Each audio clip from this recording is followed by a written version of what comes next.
Hello, hello mon ami, je suis heureux de te retrouver pour cette nouvelle émission Face à Face, un moment important. Nous sommes des privilégiés, tu le sais, je le sais, on en est convaincus. Pourquoi ? Parce que aujourd'hui Dieu nous parle. Il nous parle d'une manière, tantôt d'une autre, mais Dieu parle.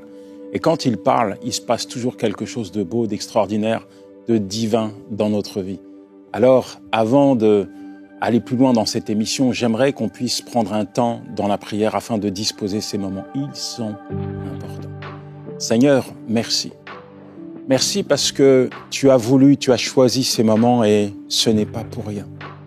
Aujourd'hui encore, tu vas te révéler au cœur de celui qui s'attend à toi. Aujourd'hui encore, tu vas te révéler au cœur de celui qui ne te connaît pas. Aujourd'hui encore, ta parole va résonner dans nos cœurs, dans notre conscience, dans notre pensée. Et nous croyons qu'au travers de ta parole, tu vas nous changer, tu vas nous amener à progresser, tu vas nous amener, nous entraîner dans des choses particulières, des révélations particulières. Tu vas nous permettre de nous aligner à ta volonté. Que ces moments, Père, qui sont tellement importants pour nous, puissent être des moments, Seigneur, où tout va changer pour nous. Dans le nom de Jésus.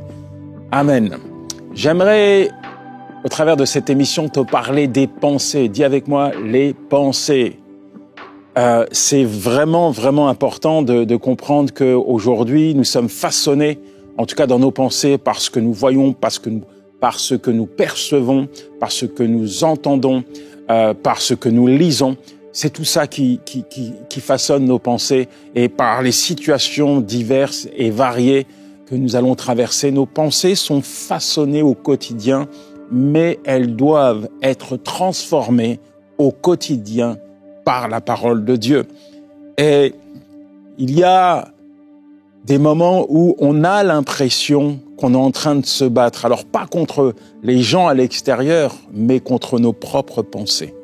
Parce que là-dedans, c'est un monde. En fait, dans tes pensées, il y a plein de choses qui tapissent tes pensées et parfois tu ne te retrouves même pas dans tes pensées. Moi, je sais que j'ai livré des batailles dans mes pensées et en fait, à chaque fois que je les ai perdues, c'est parce que je pensais comme un vaincu, comme un défaitiste.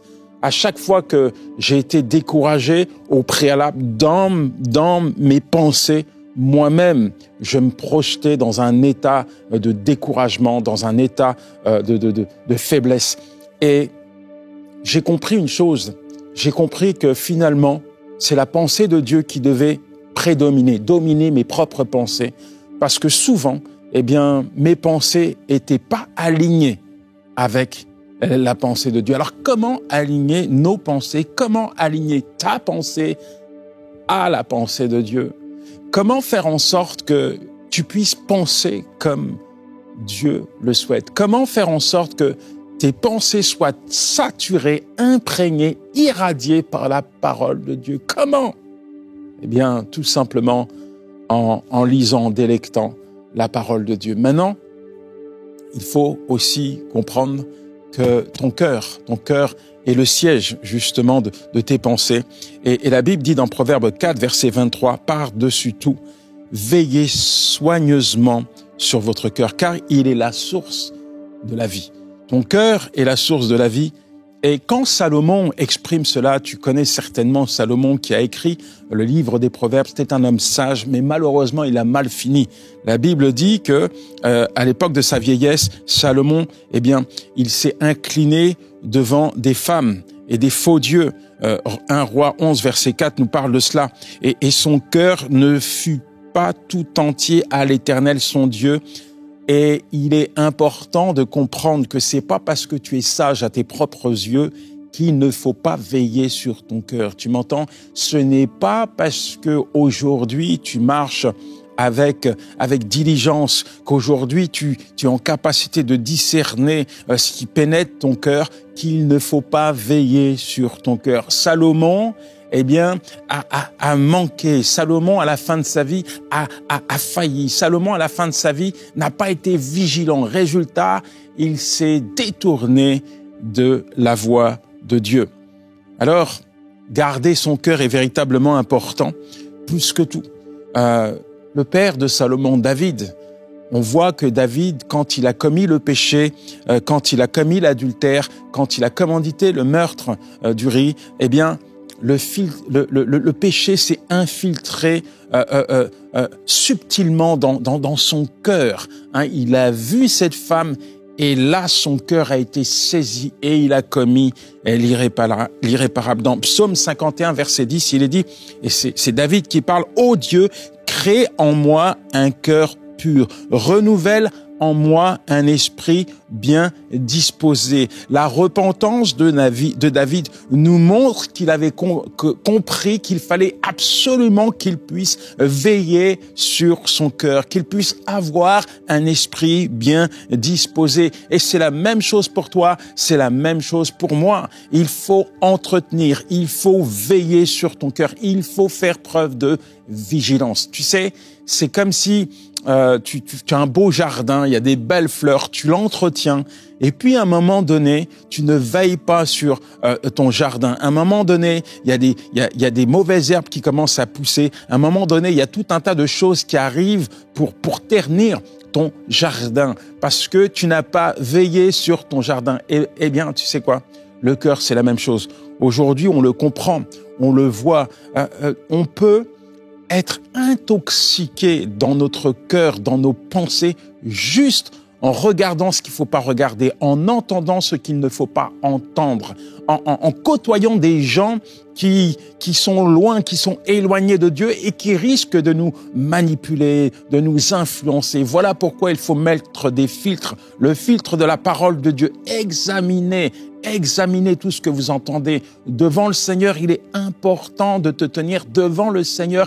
Il est important de faire une introspection. Et si tu sens qu'il y a un point d'égarement, si tu sens que dans ton cœur, il y a quelque chose qui ne va pas, il y a quelque chose qui ne plaît pas à Dieu, alors il faut faire comme David. Il faut te repentir et demander à Dieu, eh bien, un cœur nouveau, être en capacité de lui obéir et d'être disposé à réorienter ta vie afin qu'elle soit alignée, afin qu'elle soit conforme à la volonté de Dieu. Peut-être que tu es en train de te retrouver là, dans ce que je suis en train de te dire. Peut-être que tu es en train de te dire, mais ça c'est moi, c'est ma vie. Aujourd'hui, il y a des choses qui sont rentrées dans mon cœur. Je sais que ça ne plaît pas à Dieu. J'aimerais m'en débarrasser, mais je n'y arrive pas. J'aimerais mettre fin à ces pensées qui me minent la vie, qui m'intoxient, qui polluent ma vie au quotidien, ma relation avec Dieu, ma relation avec mon prochain. J'aimerais mettre fin à ces pensées. Alors moi, je vais te le dire. Dieu est celui qui peut ôter ces pensées de ton cœur. Dieu est celui qui peut renouveler tes pensées. Dieu est celui qui peut faire une mise à jour dans tes pensées. Pour ça, rien de plus simple, lui demander pardon. Et si tu le veux, on va prier maintenant. Et avec moi, Seigneur, je te demande pardon. Pardon pour toutes ces mauvaises pensées qui se sont infiltrées en moi.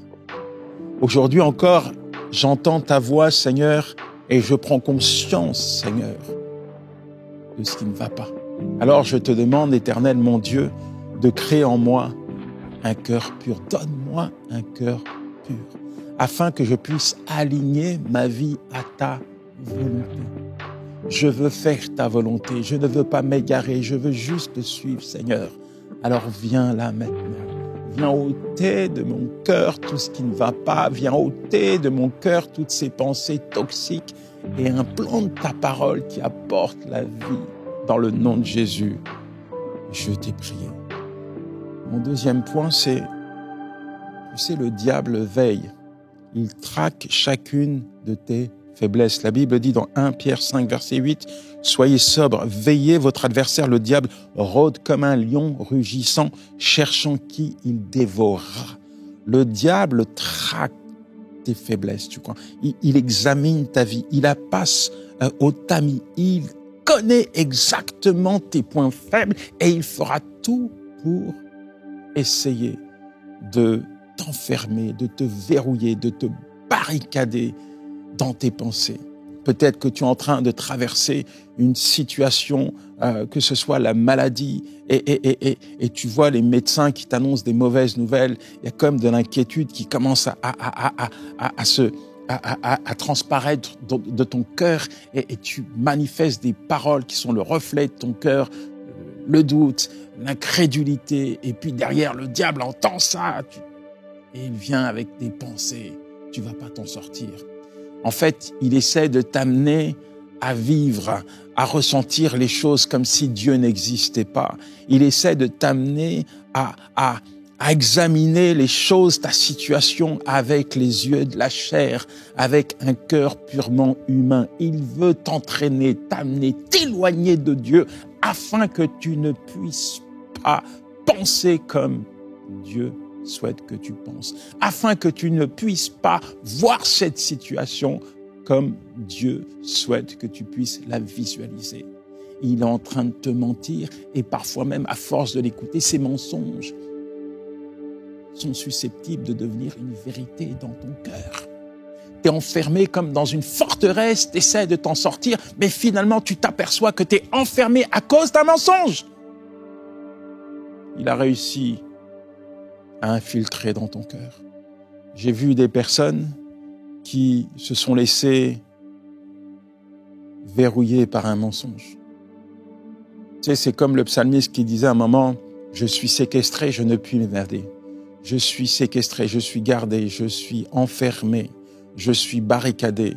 J'ai envie de sortir, mais je n'ai pas la force de sortir. Aidez-moi. » Il crie.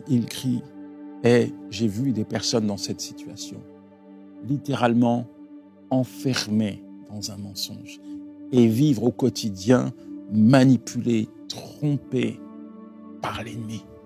Résultat, ces personnes ont pris des décisions qui allaient à l'encontre de la parole de Dieu. Ces personnes ont affronté des situations, non avec la meilleure arme qui est la parole de Dieu, mais avec leurs propres armes charnelles. Ils ont vécu dans la défaite, ils ont subi des défaites, ils ont mordu la poussière, simplement parce que le diable avait réussi à les verrouiller dans un mensonge, leur faisant croire qu'ils étaient nés pour subir, pour encaisser, pour être des défaitistes.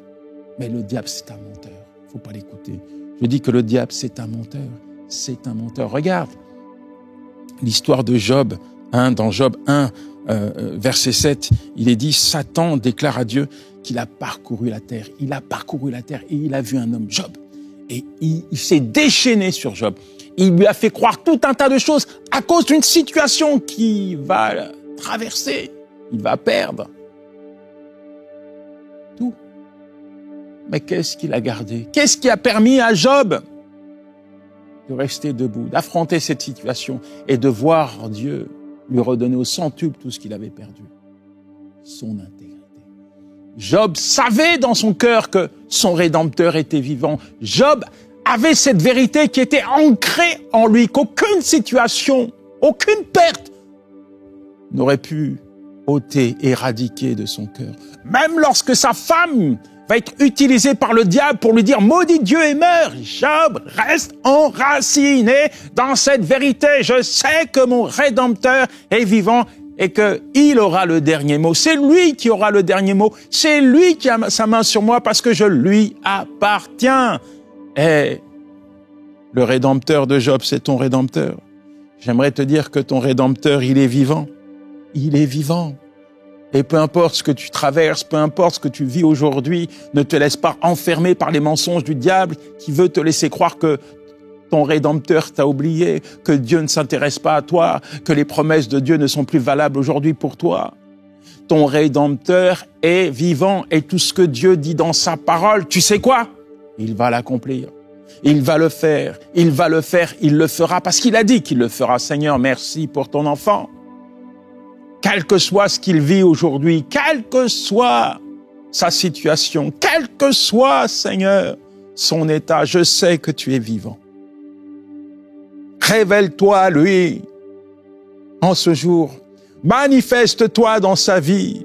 que ta gloire soit manifeste, que ta gloire éclate même au sein de la situation qu'il est en train de traverser, que ses yeux, Seigneur, puissent te voir, qu'il puisse, Seigneur, dire comme Job, mon oreille avait entendu parler de toi, maintenant, mes yeux t'ont vu, Seigneur, permets, Seigneur, que ton enfant puisse expérimenter ta bonté, ta fidélité, la véracité de ta parole, maintenant, dans le nom de Jésus. Amen. Mais c'est pas parce que Dieu est à tes côtés qu'il ne faut pas veiller, qu'il faut oublier tes faiblesses, parce que chacun de nous, nous avons des faiblesses et il faut apprendre à dompter ces faiblesses avec la parole de Dieu. Il faut être également vigilant, être en alerte, être en capacité de nous lever lorsque nous sommes attaqués frontalement par l'ennemi, parce que il y a beaucoup de personnes, il y a beaucoup de chrétiens qui restent en mode passif lorsqu'ils sont attaqués par l'ennemi. Et la Bible dit dans 2 Corinthiens 10, verset 5, « Nous renversons les raisonnements et toute hauteur qui s'élève contre la connaissance de Dieu et nous amenons toute pensée captive à l'obéissance de Christ. » Ce que je suis en train de te dire, c'est que tu as un ennemi pour le diable. Nous sommes des ennemis pour le diable. Et il fera tout pour nous attaquer. Il fera tout. Il l'a fait pour Jésus. Il l'a fait pour les disciples. Il l'a fait pour tous les hommes que Dieu a utilisés. Et il le fera pour nous. Et il veut s'en prendre à nous. Et parfois, il nous attaque par des pensées. Parce qu'il sait que souvent, le combat est gagné ou perdu, pas en engageant une bataille, mais juste dans nos pensées. Souvent, le combat, sans l'avoir engagé, tu peux le gagner par tes pensées et tu peux le perdre parce que tu as décidé que tu allais perdre. Si tu penses comme un défaitiste, tu vivras comme un défaitiste. Si tu penses comme un vainqueur, comme Christ le souhaite, alors tu vivras et tu expérimenteras la victoire dans ta vie. Mais le problème, c'est que parfois, l'ennemi vient, il nous attaque, il nous ment, il s'en prend à nous et nous restons passifs. La Bible dit que nous devons nous lever afin de renverser toute forme de pensée captive et de les amener à l'obéissance, à la connaissance de Christ. La seule parole qui triomphe des mensonges du diable, la seule parole qui est capable de renverser les pensées captives, les mensonges du diable, c'est la parole de Dieu qui est la vérité. Et c'est la seule parole qui doit gouverner ton cœur et tes pensées. C'est la seule parole dont tu dois te nourrir, abreuver ton âme au quotidien, la parole de Dieu. Tout ce qui vient de Dieu vient de Dieu. Ce qui vient du monde vient du monde. Ce qui vient du diable vient du diable. Et le diable ne te dira jamais la vérité. Parce qu'il a peur de la vérité. Il a peur que tu la découvres. Parce qu'il sait que le jour où tu te lèves et que tu commences à utiliser ton épée, qui est la parole de Dieu, la parole de la vérité, alors tu vas le mettre en déroute. Jésus-Christ a dit au diable, alors qu'il a été tenté pendant 40 jours dans le désert, il est écrit. Il est écrit. Il est écrit. Mon ami, quels que soient les assauts destructeurs de l'ennemi, quelles que soient les attaques du diable, ne discute pas avec lui. Ne le laisse pas infiltrer tes pensées par des mensonges. Ne discute pas avec lui. Affronte-le avec la parole de Dieu. Il est écrit. Il est écrit. Il y a un monde dans les pensées de l'homme. Je me souviens d'une sœur, mais je me dis, mais qu'est-ce qui se passe? Parfois, on la voyait à l'église, elle était dans la joie, elle chantait des louanges, elle criait à plein poumon, elle était heureuse. Et puis le lendemain, elle était complètement éteinte, complètement ailleurs. Et quand je la regardais, je lui disais, mais qu'est-ce qui se passe chez toi? Et elle me disait, c'est là-dedans. C'est là-dedans. Alors bien sûr, je suis pas médecin, mais on aurait peut-être mis des mots sur sa pathologie. Mais toujours est-il qu'elle pouvait s'imaginer des choses qui n'étaient pas vraies, complètement fausses. Et pourtant, elle se projetait dans un monde qui n'existait pas et elle était verrouillée au travers de ses pensées et n'arrivait pas à s'en sortir. Alors on était obligé de prier pour elle. On était obligé de prier pour elle, la raisonner, l'amener à comprendre que la seule vérité qui devait gouverner ses pensées, c'était la parole de Dieu, que le reste, c'était faux. Et aujourd'hui, encore, parfois, quand on traverse une situation, on est comme plongé dans un monde d'incompréhension, où on s'imagine tout un tas de choses. Et puis l'ennemi vient, se sert de cette situation et commence à nous manipuler. Et nous manipule. Et nous manipule. Mais, je vais te poser une question. Pourquoi subir ce que l'ennemi veut te faire subir alors que Jésus-Christ t'a donné l'autorité pour le mettre en déroute? Pourquoi accepter ces mensonges alors que Jésus-Christ t'a donné l'autorité de le mettre en déroute? Pourquoi te laisser enfermer dans ces mensonges alors que Jésus-Christ t'a donné l'autorité pour te positionner dans la lumière et vivre dans la victoire? Pourquoi l'écouter une seconde de plus? Pourquoi le laisser venir, tordre la parole de Dieu et essayer de te manipuler? Tu sais, comme dans le jardin d'Éden, Dieu a-t-il réellement dit? Dieu a-t-il réellement dit? Un mensonge subtil. Il essaie de remettre en question ce que Dieu a dit, ce que Dieu a donné comme directive à Adam et Ève. Il essaie de séduire Ève. Dieu a-t-il réellement dit? Et ça, ce type de mensonge, c'est encore valable aujourd'hui. Peut-être que la situation que tu traverses a permis au diable de se positionner là et de te dire à l'oreille, Dieu a-t-il réellement dit qu'il serait avec toi? Dieu a-t-il réellement dit qu'il te guérirait? Dieu a-t-il réellement dit qu'il pourvoirait à tes besoins? Dieu a-t-il réellement dit qu'il ne t'abandonnera jamais? Dieu a-t-il réellement dit? Oui, Dieu l'a dit. Je dis que Dieu l'a dit. Et si Dieu l'a dit, alors il le fera. Si Dieu te l'a dit, si Dieu te l'a promis, alors il l'accomplira. Pourquoi écouter le menteur? Pourquoi écouter ces mensonges? Pourquoi faire de ces mensonges une vérité? La vérité que tu dois accepter, la vérité que tu dois garder dans ton cœur, la vérité qui doit saturer tes pensées, c'est la vérité que tu retrouves dans la parole de Dieu. J'aimerais te dire que Dieu connaît ton cœur, Dieu voit ton état, Dieu connaît ton cœur. La Bible dit dans 1 Roi 8, verset 39, « Puisque tu connais le cœur de chacun, oui, toi seul connais le cœur de tous les hommes. » Dieu connaît ton cœur.